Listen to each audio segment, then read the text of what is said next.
Bonsoir, bonsoir à tous. Bienvenue sur ce webinaire.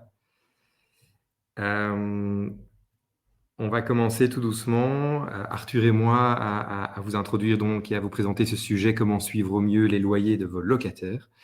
Mais avant cela, on va faire les petites vérifications techniques d'usage pour notre plateforme. Et je vais commencer par vous demander, est-ce que vous nous entendez bien? On va laisser aussi les différentes personnes qui désirent nous rejoindre ce soir de se connecter. Donc, on va encore attendre une petite minute. Voilà. Donc, via le chat, vous avez un chat sur votre écran. La possibilité donc d'intervenir via le chat. Vous pouvez nous indiquer si vous nous entendez bien. Il y en a déjà pas mal qui l'ont fait, c'est super. Magnifique, manifestement, ça c'est bon. Ok. Génial. Alors, on a pas mal de participants ce soir. Je vais encore attendre quelques secondes parce que je vois encore qu'il y a des nouvelles personnes qui se connectent. Et donc, comme ça, personne ne rate le début de la présentation. Tout va bien, Arthur? Oui, tout va bien. Oui. J'attends encore quelques secondes.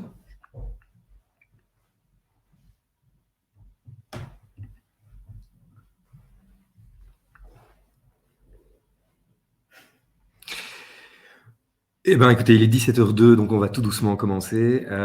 Première chose, merci à tous d'être présents. Vous êtes venus en nombre ce soir. Et voilà, chaque fois qu'on fait des nouveaux webinaires, il y a de plus en plus de participants. Donc, merci beaucoup. Et ce soir, on a chez Smoovin l'immense plaisir d'accueillir le bureau d'avocat Schoops, qui va donc nous aider à mieux comprendre cette problématique du suivi des paiements des loyers. Et pour ce faire, nous recevons Arthur. Bonsoir Arthur. Bonsoir Corentin, ça va? Ça va très bien et on est vraiment super content de te recevoir ici. T'es OK si on se tutoie, ça te va? Ça va Oui, pour c'est toi? très bien. Okay. Le plaisir est partagé d'ailleurs d'être ici aujourd'hui. Génial. Voilà, nous on est vraiment super contents d'avoir ton expertise, l'expertise de votre bureau d'avocat qui est très connu ici en Belgique. Je vais te laisser, Arthur, pour commencer rapidement, te laisser te présenter.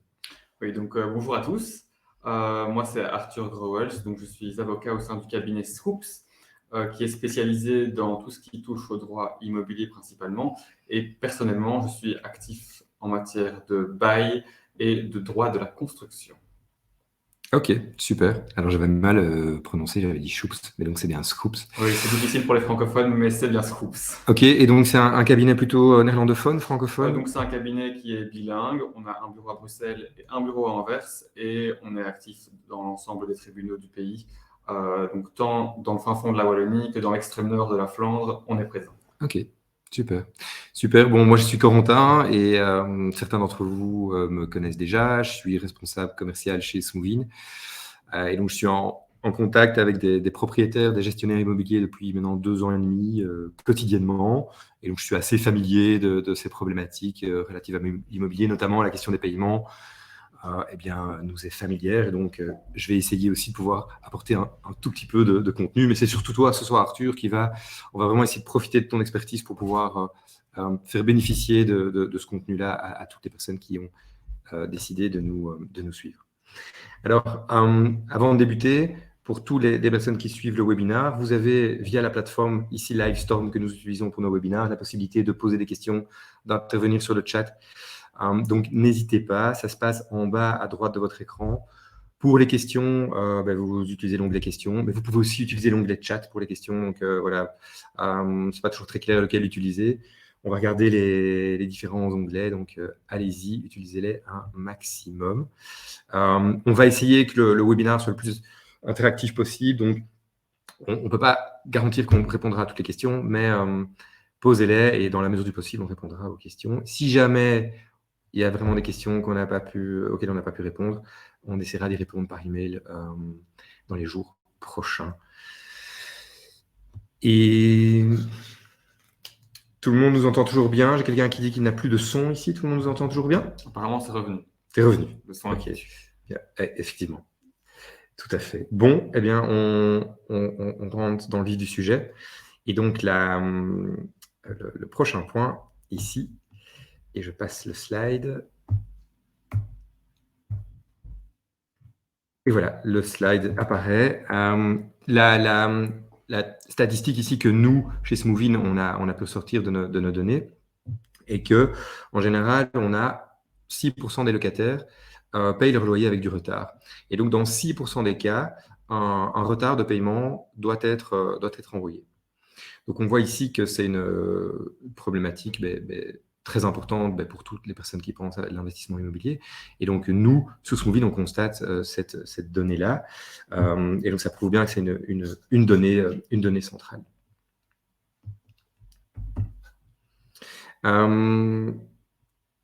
Alors, au programme de ce soir, donc par rapport à cette thématique, on va parler des dates limites de paiement des locataires.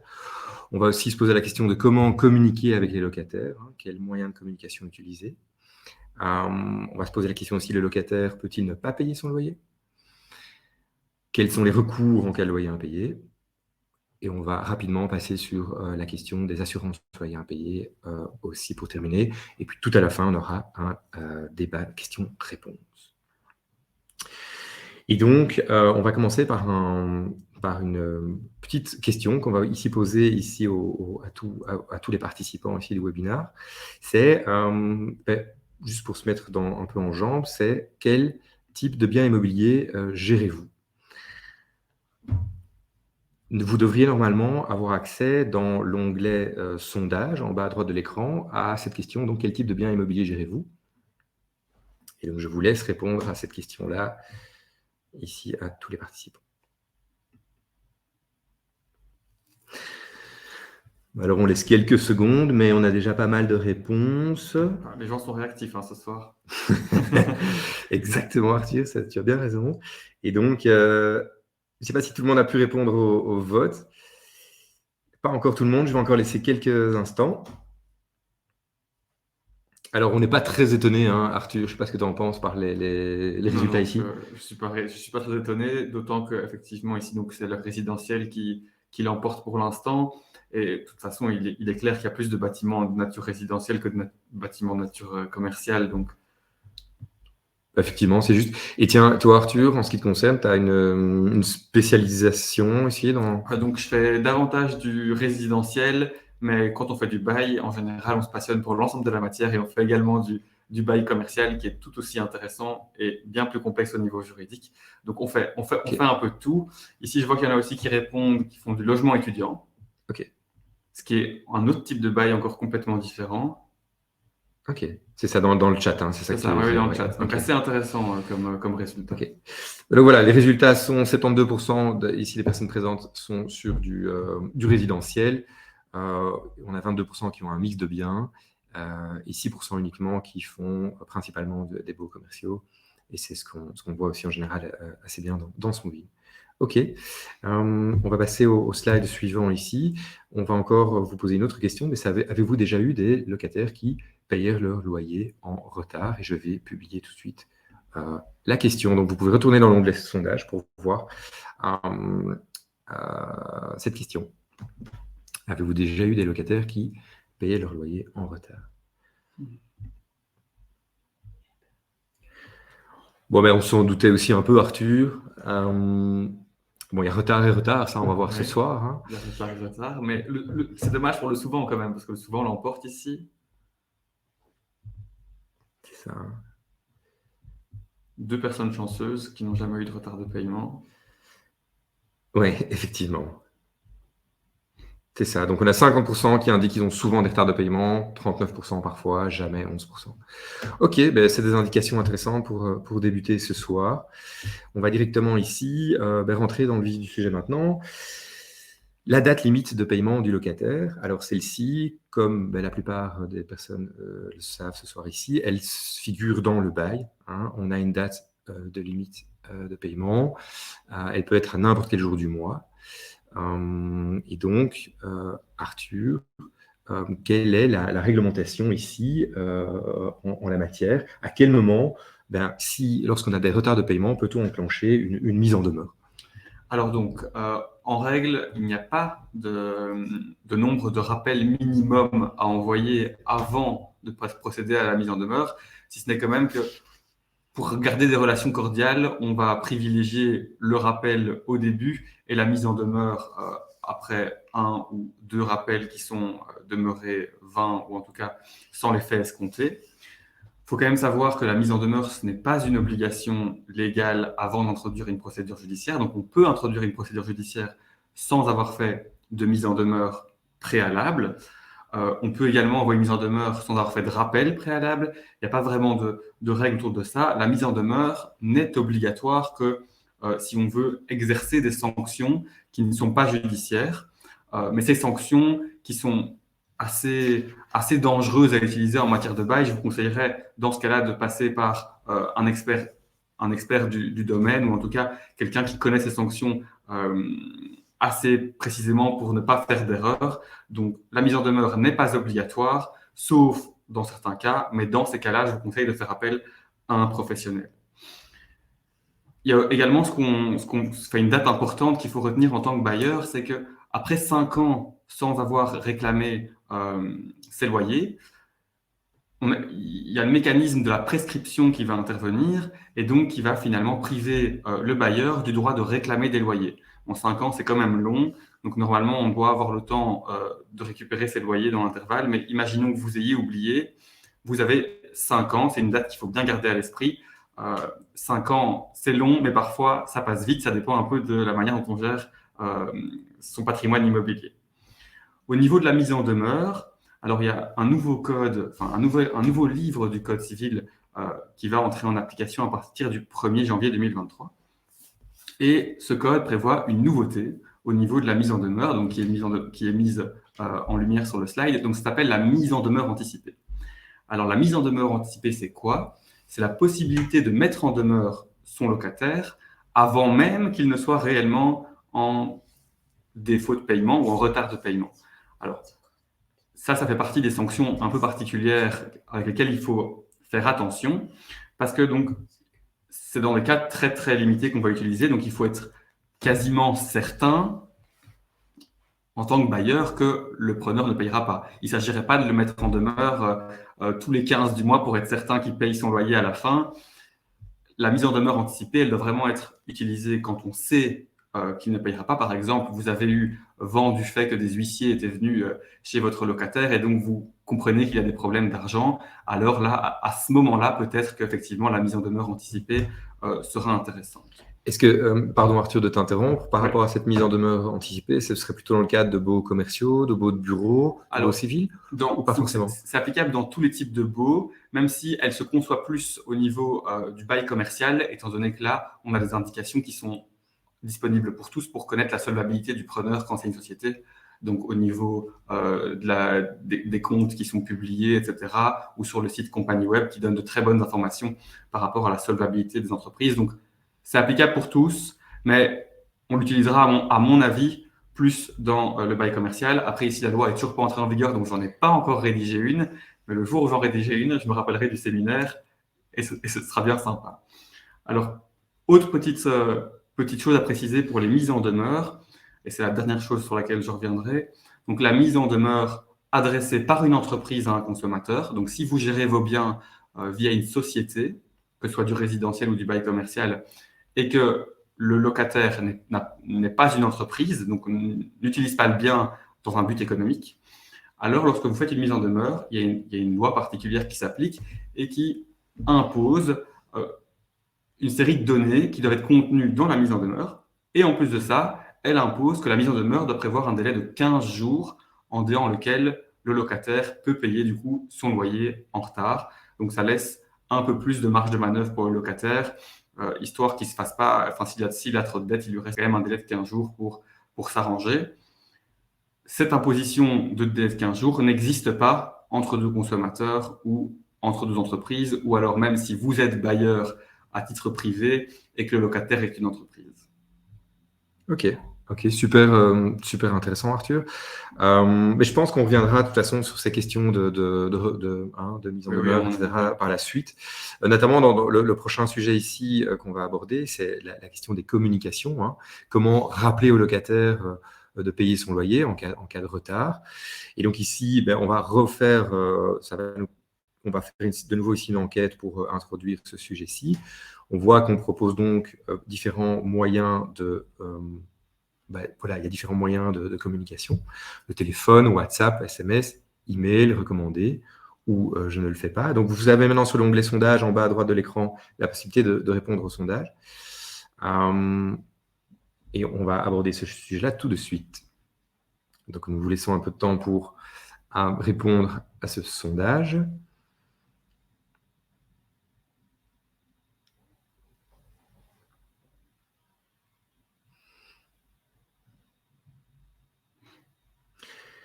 Bon, on voit évidemment ici, on a déjà pas mal de personnes qui ont voté. On a une grosse majorité d'emails. De nouveau, c'est pas très étonnant. On n'a aucun courrier recommandé, par contre. Ça, c'est un peu plus, ça l'est un peu plus. SMS, WhatsApp. C'est vrai que nous, chez Smoovin, on a beaucoup d'échos, beaucoup de retours, comme quoi WhatsApp est de plus en plus utilisé voilà, dans les relations entre locataires et propriétaires. Donc, cette donnée-là ne m'étonne pas trop. Et donc, je propose de passer au slide suivant. Et donc, comment communiquer avec le locataire? On voit qu'il y a plusieurs modes de relance, soit les appels, les SMS, les emails, les lettres recommandées. Et donc, la question ici, Arthur, que je veux te poser, c'est est-ce que tous ces moyens de communication ont-ils la même valeur juridique? Est-ce que tu peux donner un conseil aux personnes qui nous suivent ici sur la façon dont il faudrait procéder? Alors effectivement, tous ces modes de communication ont la même valeur juridique. Malheureusement, en cas de litige, ce n'est pas la valeur juridique qui aura le plus d'importance, c'est ce qu'on appelle la valeur probante, donc la force avec laquelle on arrivera à apporter la preuve de la mise en demeure ou de la communication qui est intervenue devant le tribunal. Donc, je ne vous cache pas que malheureusement, quand on passe un coup de téléphone, alors ok, dans le téléphone, on s'est prouvé qu'un appel est intervenu ce jour-là, mais on ne s'est pas prouvé ce qui s'est dit. Donc, il faut faire relativement attention avec le téléphone. Alors, un moyen pour pallier à ce problème dont on ne sait pas ce qui s'est dit pendant l'appel téléphonique, on va se dire c'est d'enregistrer. Mais là également, il faut faire très attention parce qu'on ne peut pas enregistrer quelqu'un au téléphone comme on en a envie. Et la première chose à faire, c'est quand on est au téléphone, si on compte enregistrer pour l'utiliser comme preuve plus tard, il faut prévenir la personne qu'on a au téléphone qu'on enregistre et il faut la prévenir au début de l'appel. C'est ça. Donc, à ce niveau-là, il faut quand même faire attention, d'autant que si quelqu'un m'appelle et qui me dit oui, j'enregistre l'appel, mon premier réflexe, je pense que ça va être de raccrocher. Donc, je pense que le coup de téléphone, c'est bien pour un premier rappel amiable. Rien n'empêche de le doubler avec un SMS juste après pour dire je vous rappelle ce que je vous ai dit au téléphone. Ok, ça c'est intéressant parce que je te coupe Arthur, c'est vrai que beaucoup des propriétaires, nous de notre côté, ils indiquent ils vont privilégier le téléphone parce qu'ils veulent garder une bonne relation avec leur locataire et conserver une relation saine. Mais donc, par contre, ce que tu viens de dire est super intéressant, c'est de doubler l'appel d'une communication par email ou SMS. Voilà, en disant je te confirme ou je vous confirme ce qui s'est dit aujourd'hui. Et on rédige un peu le message pour avoir une preuve écrite de ce qu'on a dit au téléphone. Donc, ça qui est important au niveau d'un litige qui pourrait intervenir, c'est d'avoir des preuves écrites. Alors, je te coupe, Arthur, oui. Je suis désolé, mais est-ce que, par exemple, ici, est-ce que ça aura plus de valeur si j'ai fait l'appel téléphonique doublé de l'email que juste l'email ou pas forcément? Non, pas forcément. On va dire que l'appel téléphonique, il aura plus un intérêt dans le cadre social, dans les relations avec le preneur, mais au niveau juridique, si c'est un coup de téléphone doublé d'un email, ça n'aura pas plus de valeur juridique, si ce n'est que si je vous appelle, que je vous envoie un mail après en disant je vous confirme ce qu'on s'est dit et que le locataire pendant cet appel s'est engagé à payer, que vous le retranscrivez dans un email ou dans un SMS et qui ne conteste pas le contenu de cet écrit, alors là, effectivement, ça devient intéressant parce qu'on a une preuve, ou en tout cas un commencement de preuve, que le locataire s'est lui-même engagé à payer. Donc là, ça peut devenir intéressant. Donc tout dépend un petit peu du contenu de l'email, du contenu de l'appel téléphonique, du contenu de l'SMS de confirmation, etc. Donc là, c'est à chaque fois du cas par cas. Mais effectivement, le téléphone, on va dire que c'est intéressant, surtout pour les relations avec le locataire, qui ne sont évidemment pas encadrées au niveau juridique. Ok. Et donc, pour revenir sur la nécessité de l'écrit, donc l'écrit est nécessaire pour les procédures juridiques, mais pas uniquement. Dans certaines lois, il y a des formes de communication qui sont rendues obligatoires, notamment en bail commercial. Donc, si je me rappelle bien, dans le sondage, il y avait quelques personnes qui avaient des biens commerciaux. Donc, dans le cadre du bail commercial, la loi prévoit par exemple que pour notifier le refus de reconduction du bail, il faut le notifier soit par courrier recommandé, soit par exploit de l'huissier. Donc là, c'est aussi important de porter son attention sur la forme que va revêtir la communication, parce que si elle ne revêt pas la bonne forme, alors elle sera nulle et sans les effets escomptés. À ce niveau-là, pour ce qui est des formes, il y a aussi des assurances loyers impayés, qui prévoient que pour intervenir, une clause par exemple, elles imposent au bailleur d'avoir communiqué 2 fois par écrit au locataire pour lui notifier son retard de paiement. Et elles disent clairement que s'il n'y a pas eu ces 2 fois par écrit, alors elles n'interviendront pas et elles ne vont pas indemniser le bailleur qui se retrouve avec des loyers impayés malheureusement. Ok. Donc l'écrit, il faut le privilégier tout le temps, même si on passe par téléphone, il faut le doubler d'un écrit, c'est bien plus safe pour le bailleur. Mais entre un SMS ou un WhatsApp et un email, a priori, pas de différence. Pas de différence. Entre un email, un SMS, un WhatsApp, pas de différence. Tant qu'on sait faire un screenshot et le montrer au juge, tout va bien. Ok. Et moi, j'ai une question. Est-ce qu'un locataire peut refuser un certain mode de communication? Par exemple, SMS, je veux pas, ne veux que passer que par lettre. Et email non plus. Alors, on pourrait prévoir dans le contrat de bail une modalisation des modes de communication. C'est totalement possible, tout le monde peut le faire, mais le locataire ne pourrait pas refuser un mode de communication si ce n'est pas prévu dans le bail et s'il n'y a pas de juste motif de le refuser. Ok, super Arthur, super intéressant, vraiment. Merci beaucoup. Moi, ce que je rajouterais juste ici, c'est très important de conserver l'historique de tous les échanges qu'on a avec le locataire. C'est vrai qu'une solution comme Smoovin apporte cet archivage systématique des courriers. Et donc, le jour où il faut constituer un dossier, cet archivage est très intéressant et très important. Ok. Je vais passer au slide suivant maintenant. Et le sujet suivant est, je pense, aussi très, très important. C'est le locataire peut-il ne pas payer son loyer? C'est une question à laquelle on est souvent confronté chez Smoovin. Et donc, on voulait te poser la question, Arthur. Peut-il, pour une raison ou une autre, ne pas payer son loyer? Alors, on est bien d'accord qu'en principe, le locataire paye son loyer, ça c'est certain.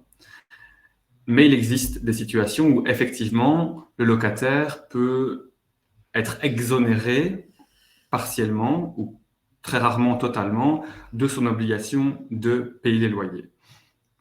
Donc ces hypothèses-là, elles visent notamment les situations dans lesquelles le bailleur serait en défaut de remplir une de ses propres obligations. Je pense notamment à l'obligation d'entretien ou de réparation du bien. Donc dans ce genre de situation-là, le locataire, pourrait dire au bailleur « je ne paye plus, admettons 30% du loyer, jusqu'à ce que vous m'ayez réparé ma chaudière ». C'est une possibilité. Alors, il y a plusieurs conditions pour faire appel à ce mécanisme. La première, c'est que le locataire ait mis en demeure le bailleur, parce que là, la mise en demeure est obligatoire avant de pouvoir réduire son loyer, parce que la réduction de prix est une des sanctions hors judiciaire dont je vous parlais tout à l'heure. Donc, le locataire pourrait le faire à condition de mettre en demeure le bailleur, que dans le délai prévu dans la mise en demeure, le bailleur n'ait pas rempli finalement son obligation. Qu'en plus de ça, cette réduction de loyer, elle ne peut être que temporaire. Donc, dès que le bailleur a finalement rempli son obligation, dans mon exemple, il a changé la chaudière, alors le paiement des loyers doit reprendre son cours de manière normale. Et en plus de ça, il faut que ce soit proportionné. Donc, c'est-à-dire qu'on ne peut pas réduire son loyer, par exemple, de 50% parce que l'ampoule dans les espaces communs ne fonctionne plus. Ça n'aurait aucun sens. Il faut vraiment que la réduction de loyer soit proportionnée avec le trouble de jouissance qu'on subit du fait du défaut du bailleur. Et qui va déterminer alors le niveau de la sanction de toute façon? Donc, au niveau de la sanction, donc c'est en général, en premier lieu, c'est le locataire qui va lui-même estimer le trouble qu'il subit. Et si c'est porté devant le tribunal va lui-même décider si effectivement la réduction qui a été mise en œuvre était justifiée ou pas, s'il y a lieu à une plus grosse réduction, à une moins grosse réduction, etc. Donc, dans un premier temps, c'est le locataire qui va le faire lui-même sans passer par le tribunal, parce que les procédures sont longues et donc ce ne serait pas très efficace de devoir passer devant le tribunal pour pouvoir forcer son bailleur à changer la chaudière. Alors, il y a des cas aussi où on peut avoir une exonération totale du loyer. Donc ça, ce sont des cas très, très, très, très, très stricts, dans des conditions très graves. Je pense notamment à l'insalubrité totale du bien. Et il faut en plus que cette insalubrité pousse le locataire à quitter les lieux. Donc que les lieux soient tellement inhabitables qu'il part. Et donc dans ce cas-là, on estime que son trouble de jouissance est de 100%, vu qu'il ne jouit plus du tout du bien, et donc il peut réduire à hauteur de 100% son loyer. Donc pour savoir si un bien est insalubre, on va notamment se baser sur des critères tels que l'humidité, des installations électriques qui sont un peu trop dangereuses, s'il fait froid, enfin une insuffisance de chauffage. Mais de nouveau, il faut contextualiser. L'insuffisance de chauffage en été, ce n'est pas forcément une cause d'insalubrité, vu qu'on n'a pas spécialement froid en été. Donc il faut vraiment avoir égard à l'ensemble des données du cas d'espèce. Donc c'est de nouveau quelque chose qui se fait au cas par cas. Ok Arthur, mais donc ça signifie que le locataire peut se faire justice. À partir du moment où il envoie le recommandé et qu'il a une bonne raison, il peut se faire justice. Donc ce n'est pas réellement se faire justice, c'est ce qu'on appelle l'exception d'une exécution, où on dit entre guillemets, si tu ne remplis pas ton obligation, il n'y a pas de raison que je remplisse la mienne.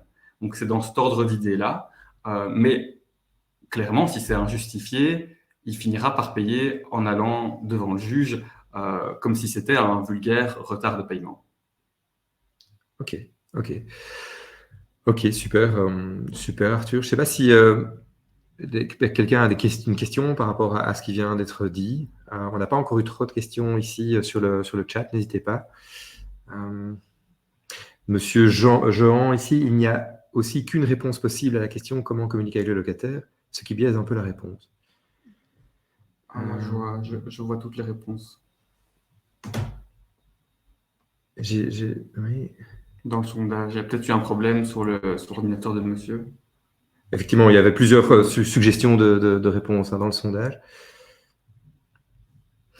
Monsieur Franco dit que je crois qu'il y a un délai de 40 jours, j'imagine. Au propriétaire. Oui, alors le délai de 40 jours en cas de travaux, c'est un délai particulier donc, qui n'entre pas dans ce cadre de l'exception d'une exécution. C'est dans le cadre où c'est le bailleur qui tient à faire des réparations dans le bien qui ne sont pas spécialement à la demande du preneur.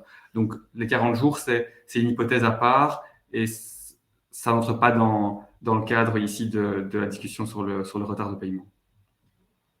Ok, merci Monsieur Francotte pour cette question. Je ne sais pas si quelqu'un d'autre a une question par rapport à...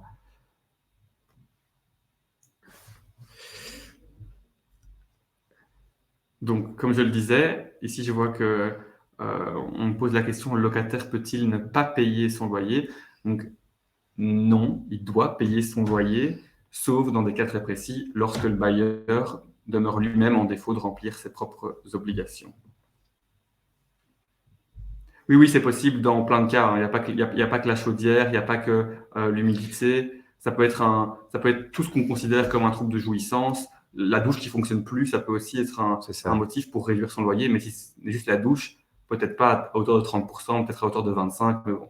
Ici, par exemple, Monsieur Harou évoque un problème de toiture. S'il y a juste une petite fuite dans le toit, ça n'empêche pas d'occuper les lieux et ça nécessite plutôt une réparation ponctuelle, quoi. C'est ça. Alors, ça dépend du coup de la fuite, de l'ampleur des dégâts. Bien sûr. Si la fuite est juste au-dessus du lit et que ça coule dans le lit, forcément, on ne sera pas content. Et une des sanctions envisageables pour forcer le bailleur à avancer, c'est de réduire son loyer. Mais de nouveau, si c'est juste une fuite, ça risque d'être compliqué de réduire son loyer, en tout cas dans des gros montants. Ok. Alors, Monsieur Francotte, de nouveau une question. Les 5 ans sont également pour une réclamation du locataire vers le bailleur. Les 5 ans. Donc- Non. Donc, dans le cadre du locataire qui doit faire des réclamations envers le bailleur, c'est un autre délai de prescription. Et c'est un délai de 10 ans, si je ne me trompe pas, mais ça reste à vérifier dans le code civil. Ok. Il y a une question en anglais, question aussi, pour une fois. Oui, mais attendez, il y a juste Michel qui indique ici, avez-vous une idée des frais de justice et des délais de moyens de résolution? On va y revenir plus tard, donc ça. Alors ici, je vais rester sur les questions en lien avec le webinaire. Un locataire peut-il suspendre partiellement son loyer dans le cas où 4 gâches sur 3 de la porte blindée ne fonctionnent pas et que nous attendons le devis pour réparer? Alors, je ne sais pas répondre à cette question précisément parce qu'il faudra que je vois un petit peu ce que dit le contrat de bail ou l'état des lieux par rapport à cette porte. Mais de manière générale, dès qu'il y a un défaut d'exécution, on peut suspendre son loyer. Si le devis a été commandé et que le bailleur a rempli toutes ses obligations, ce n'est pas de la faute du bailleur s'il y a des délais de livraison qui sont un peu plus élevés. Donc c'est de nouveau à voir au cas par cas. Mais je pense que commander un devis et faire appel à un entrepreneur, c'est déjà, en partie en tout cas, remplir son obligation en tant que bailleur. Ok, merci Arthur, c'est super clair. On va passer au slide suivant qui est les recours de retard de paiement. Alors ici, on va parler à l'amiable. Alors moi, je vais un peu prendre ici le relais, Arthur, si tu veux bien. Parce que sur Smoovin, c'est vrai qu'on est souvent confronté aux questions de nos utilisateurs.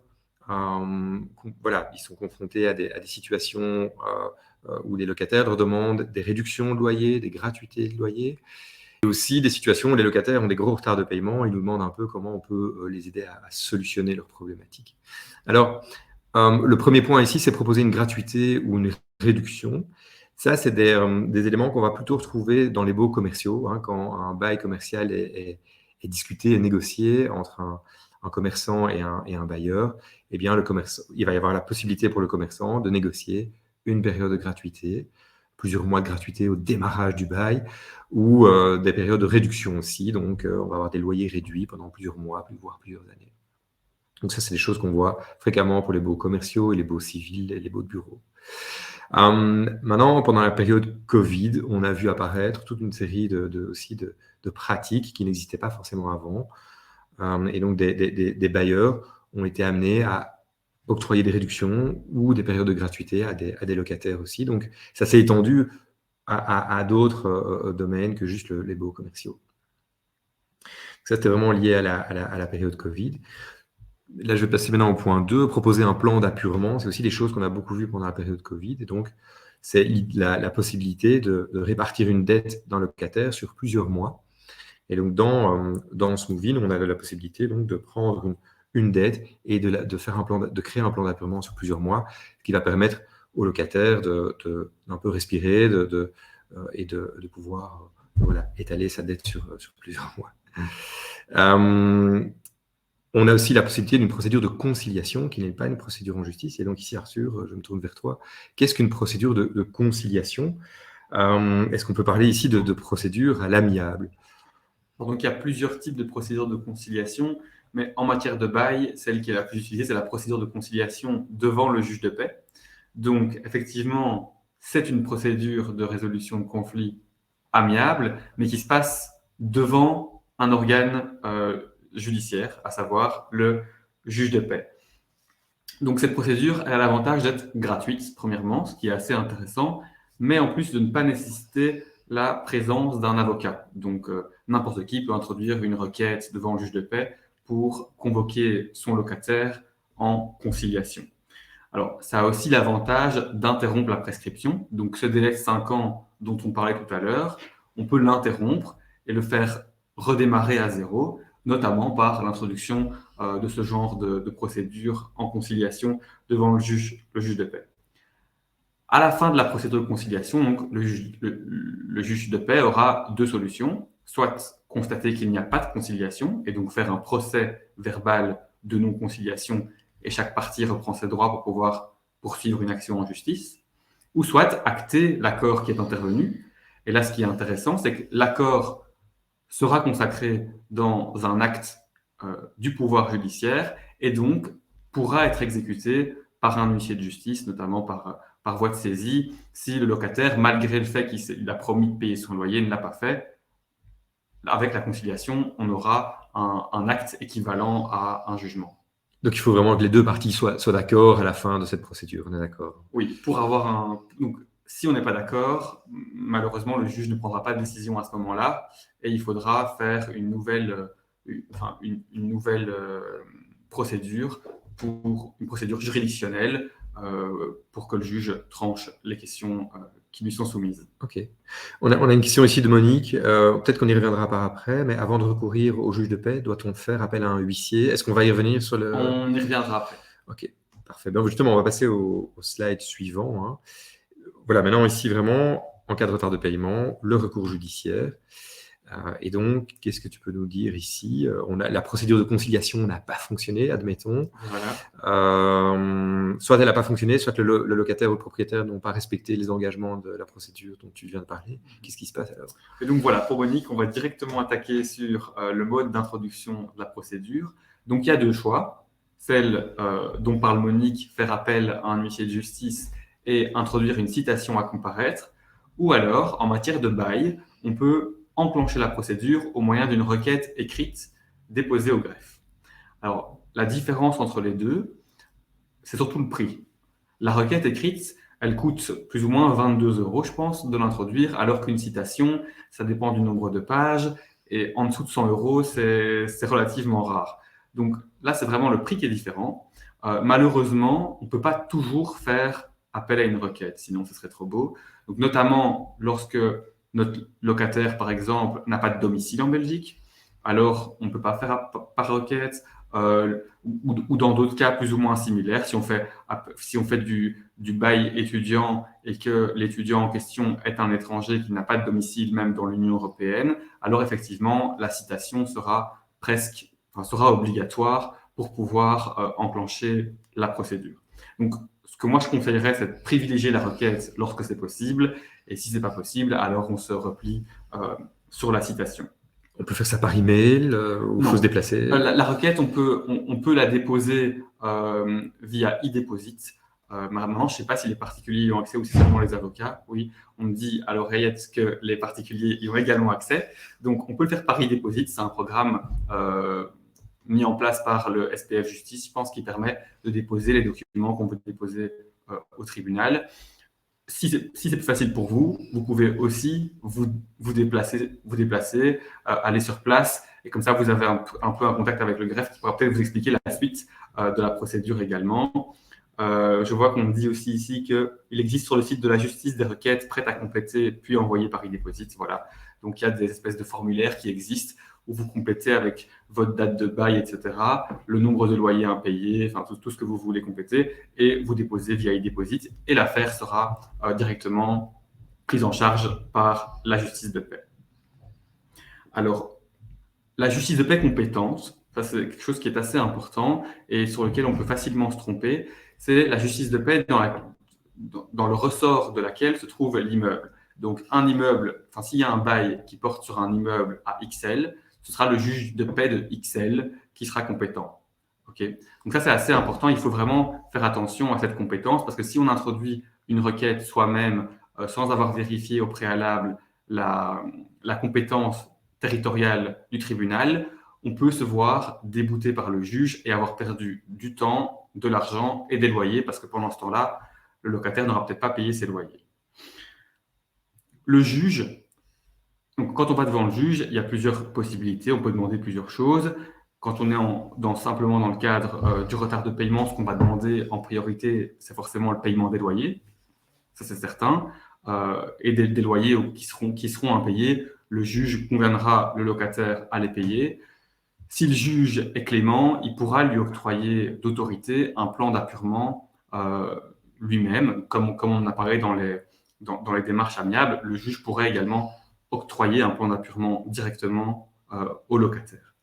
L'autre possibilité, si vraiment les manquements du locataire sont graves et ou habituels, imaginons qu'il est en retard de paiement chaque mois depuis 2 ans, alors là, ce qu'on pourra faire, c'est demander au juge d'obtenir la résolution du bail et l'expulsion du locataire. Donc, pour pouvoir obtenir ce genre de résultat, le juge fera attention notamment à la gravité de la faute du locataire, sa situation sociale également, parce qu'on n'exclut pas tous les locataires de la même manière, et enfin, les actions qu'aura menées le bailleur avant la procédure, que ce soit le fait d'offrir déjà un plan d'appurement, de faire plusieurs rappels, plusieurs mises en demeure, etc., ce sera également pris en compte par le juge pour savoir si on expulse, entre guillemets, tout de suite, ou si d'abord on fait un plan d'appurement. Donc c'est pour ça qu'il est aussi important de garder des traces écrites des communications que vous avez avec votre locataire. C'est pour permettre justement après, quand vous allez devant le juge, de montrer votre bonne foi et toutes les démarches que vous avez déjà entreprises. Une fois que le juge aura rendu sa décision, il indiquera également, en cas d'expulsion, dans quel délai la personne peut être expulsée, et l'expulsion se fera par huissier de justice alors. Ok, super intéressant. On a Johan aussi qui pose une question. Il dit, à partir de combien de mois de retard de paiement recommandez-vous d'aller en conciliation ou en justice? Alors, pour la conciliation, je ne pense pas qu'il faille attendre un certain nombre de mois de paiement. Avec 1 mois de paiement, on peut déjà aller en conciliation. Ça montre qu'on prend les choses en main directement et qu'en plus, on privilégie les voies amiables. Après, ça dépend quel est le résultat que vous comptez obtenir. Si vous voulez juste obtenir la condamnation aux arriérés de loyer sans obtenir l'expulsion, alors vous pouvez y aller également après 1 mois. S'il n'y a qu'1 mois de loyer, par contre, le juge n'ordonnera que très très rarement l'expulsion. Donc là, je vous conseillerais d'attendre 2 à 3 mois minimum pour pouvoir obtenir cette expulsion si c'est l'objectif qui est espéré. Et alors, Arthur, la justice de paix ici, c'est quelque chose de très local. Est-ce qu'en fonction des régions, on a une justice de paix qui agit différemment, qui prend des décisions différentes? Parce que tu parles ici de situation sociale du locataire. Est-ce qu'on peut s'attendre à ce que dans certaines régions, la justice de paix soit plus clémente avec les locataires que dans d'autres régions? Alors, chaque justice de paix a sa propre jurisprudence. Donc, ils ont finalement, peut-être qu'à la justice de paix d'Éturbet, qui vont dire qu'il faut 3 mois de loyer pour expulser, et qu'à la justice de paix de Saint-Gilles, ils vont dire qu'il en faut 5. Donc, ça, c'est des exemples, je ne connais pas leur jurisprudence par cœur. Mais donc, effectivement, chaque justice de paix applique le droit avec son interprétation et avec son regard. Le juge, c'est un être humain. Quand il va poser son regard sur une situation, il le fera en fonction de sa propre expérience et en fonction de son histoire. Donc forcément, chaque juge réagit différemment à la situation qu'on lui soumet. Ok, donc pour le propriétaire, c'est important de connaître un peu la justice de paix du lieu où il investit, du lieu où il a des biens. Mais, oui, en effet, mais bon, globalement, un manquement qui est grave et habituel d'un côté le sera très probablement de l'autre côté aussi. 5 mois de loyer non payé, c'est presque communément admis que c'est déjà un manquement suffisamment grave. Okay. Donc, ça dépend un petit peu, mais renseignez-vous auprès de votre avocat. Normalement, il connaît la justice de paix qui est assez proche. S'il pratique le bail, il saura vous aiguiller et vous indiquer s'il faut attendre encore 1 mois ou si on peut déjà lancer les hostilités. Ok. Super, merci Arthur, c'est vraiment super intéressant. On continue toujours et là on voulait vous poser une petite question, un petit sondage. Avez-vous déjà dû lancer une procédure de loyer pour loyer impayé? Je vais lancer le sondage tout de suite.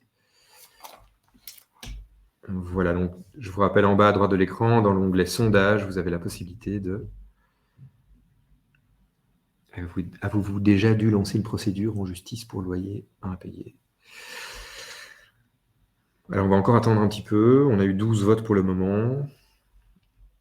si les autres participants pouvaient répondre. Donc, c'est en bas à droite dans l'onglet sondage. Dans le chat, on a 2 oui et 1 non. On a 3 oui et 1 non maintenant dans le chat. Et sinon, dans l'onglet sondage, on a 67% de personnes qui ont indiqué qu'ils avaient déjà dû lancer une procédure en justice et 38% maintenant qui n'ont jamais qui ne sont jamais passés par cette étape-là. Donc on voit quand même qu'il y a une majorité de personnes qui ont dû passer par cette case-là. Et c'est vrai que moi, de mon côté, après avoir discuté avec énormément d'investisseurs, il y en a toute une série d'investisseurs qui vont très très vite devant la justice parce qu'ils ont eu des problèmes par le passé et ils ne veulent plus en avoir. Ils savent que ça peut être assez douloureux financièrement et très prise de tête. Et donc, ils font le choix après 1 mois, après 2 mois d'impayés, directement, ils vont devant le juge de paix. Et ça leur évite toute une série de déconvenues. Donc, c'est vrai que c'est quelque chose qu'on observe chez les investisseurs les plus chevronnés. Le slide suivant, Arthur, c'est quelle est la durée de cette procédure? J'imagine que ça, c'est vraiment une question qu'on nous pose souvent et qui est fondamentale parce qu'elle détermine beaucoup de choses en soi. Oui, donc effectivement, c'est une question qui revient assez souvent. Pour être très honnête, j'ai vu de tout dans la durée de la procédure. Parce que la durée de la procédure, elle dépend d'énormément de facteurs. Donc le premier, déjà, c'est le type de bail.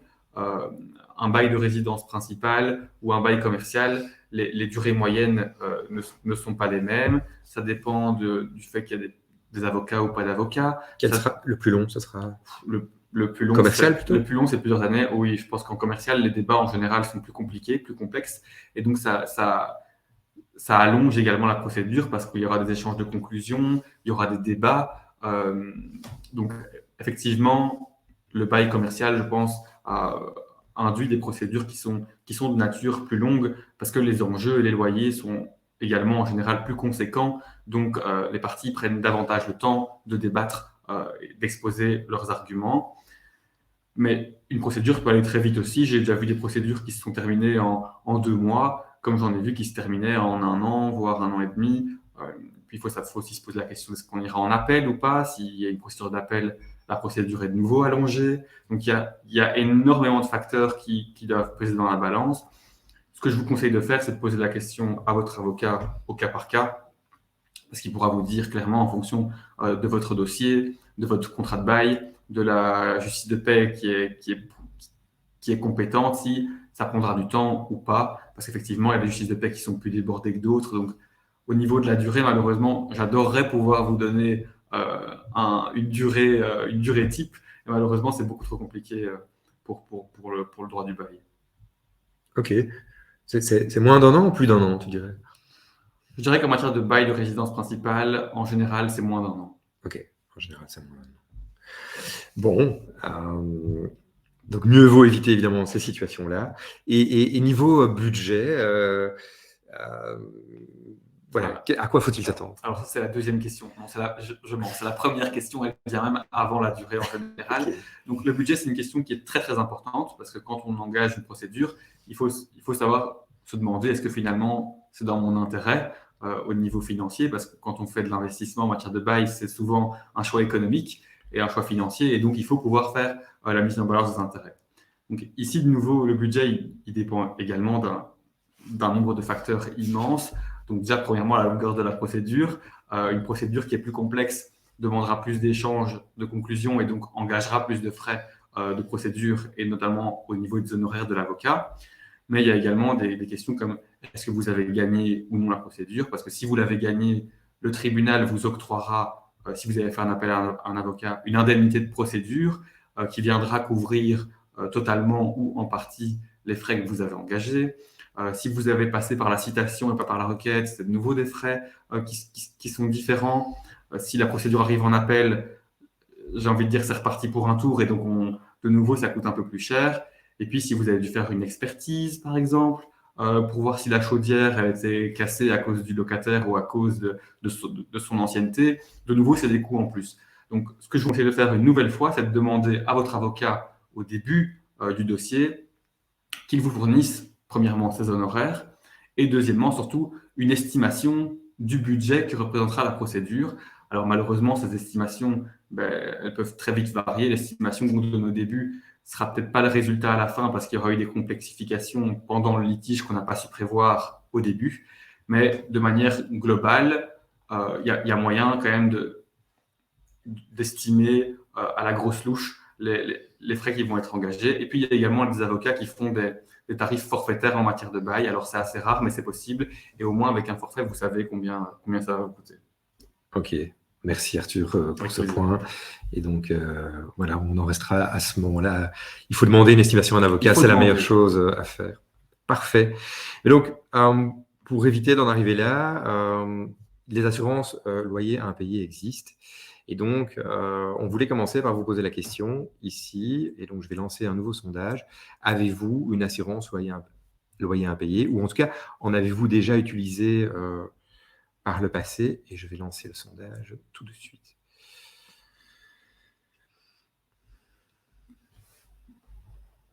Alors, moi, je vais le dire tout de suite, en Belgique, c'est assez peu fréquent d'entendre parler des assurances loyers impayés.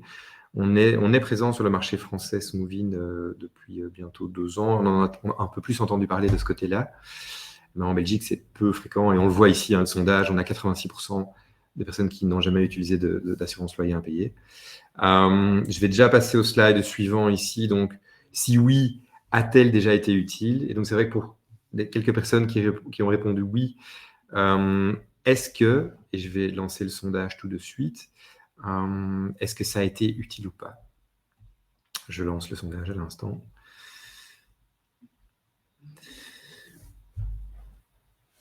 Alors, le sondage a été lancé.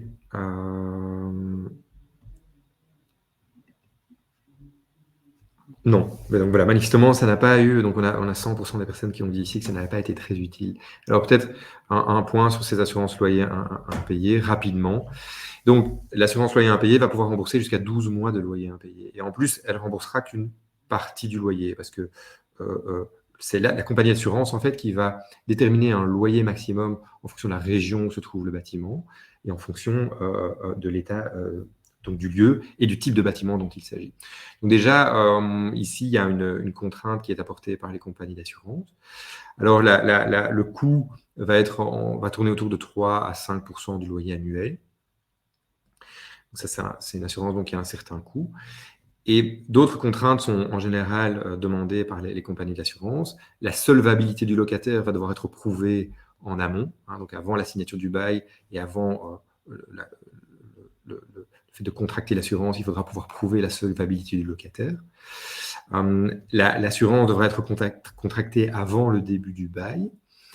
Et en général, elles sont destinées principalement aux personnes physiques.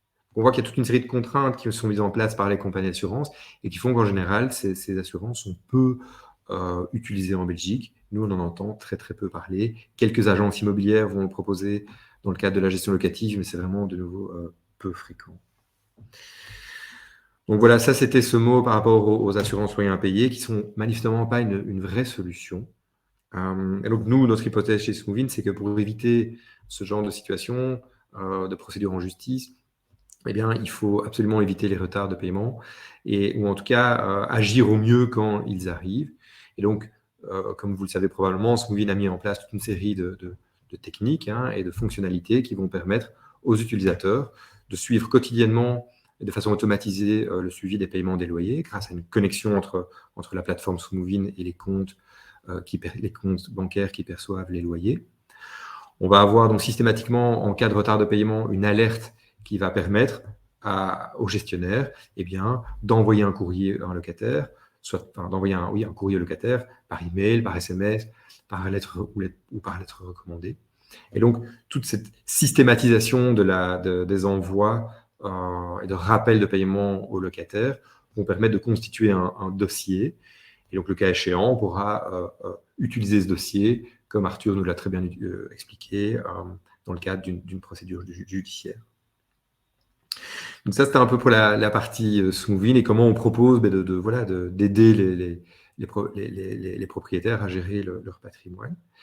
Et maintenant, Arthur, moi j'aimerais que tu puisses peut-être présenter davantage le bureau Scoops. Voilà, donc comme je le disais au début, donc on a 2 bureaux, un à Anvers, un à Bruxelles. On est actif partout en Belgique, devant toutes les justices de paix. Et on a plus de 80 avocats qui sont actifs, notamment en construction et immobilier, dont le bail, mais également en droit des affaires, en droit public, en droit social. Et donc ici, vous me voyez, vous voyez mon adresse mail. N'hésitez pas à me contacter si vous avez la moindre question par rapport à votre situation personnelle. Et vous voyez également Maître Chantal de Smet Quintelier qui fera la présentation tout à l'heure en néerlandais. Donc si vous voulez lui envoyer un mail, vous pouvez également lui adresser vos questions. Parfait, merci Arthur. Ici, parmi les personnes qui nous regardent ici, quelqu'un souhaite recevoir les coordonnées de Arthur ou Chantal, on vous les transmettra avec plaisir dans les jours qui arrivent. Donc n'hésitez pas à nous faire la demande aussi. Ben voilà Arthur, on arrive tout doucement au terme de ce webinaire. On voulait juste peut-être laisser les participants ici poser une dernière question, participer. Je ne sais pas si vous avez des bonnes pratiques à conseiller. Vous pouvez, dans le chat, faire partager votre bonne pratique et nous expliquer ce qui a bien fonctionné pour vous ces dernières années dans le cadre de votre gestion immobilière et par rapport à cette problématique des loyers impayés. Donc voilà, on vous laisse partager toutes ces bonnes pratiques dans le chat et nous allons peut-être regarder s'il y a certains commentaires qui nécessitent des interventions de notre part. Donc je vais laisser les personnes. Alors, envoyez-vous la présentation. On peut l'envoyer sur demande. Donc, oui, on vous l'enverra, Jean, par email. Hein. On vous enverra le lien vers la présentation. Alors, Jean nous dit qu'il serait intéressant d'avoir des sessions plus axées sur l'utilisation pratique de Smoothing. Donc, Jean, moi, je vous invite à nous contacter. On fait des démonstrations par visioconférence gratuites. Et donc, n'hésitez pas à nous faire la demande. On se fera un plaisir de vous présenter cela. Donc voilà, si vous voulez, je ne sais pas s'il y a d'autres questions, remarques. Voilà, on va tout doucement terminer le webinaire. Merci beaucoup pour votre intervention. Arthur, merci beaucoup. Avec plaisir. Merci à vous de m'avoir accueilli. Ben, c'était avec plaisir, c'était super clair. Tu t'exprimes très bien et donc voilà, on sent que tu as une belle connaissance du sujet. Donc, merci encore et à très bientôt, j'espère. Avec plaisir. À très bientôt.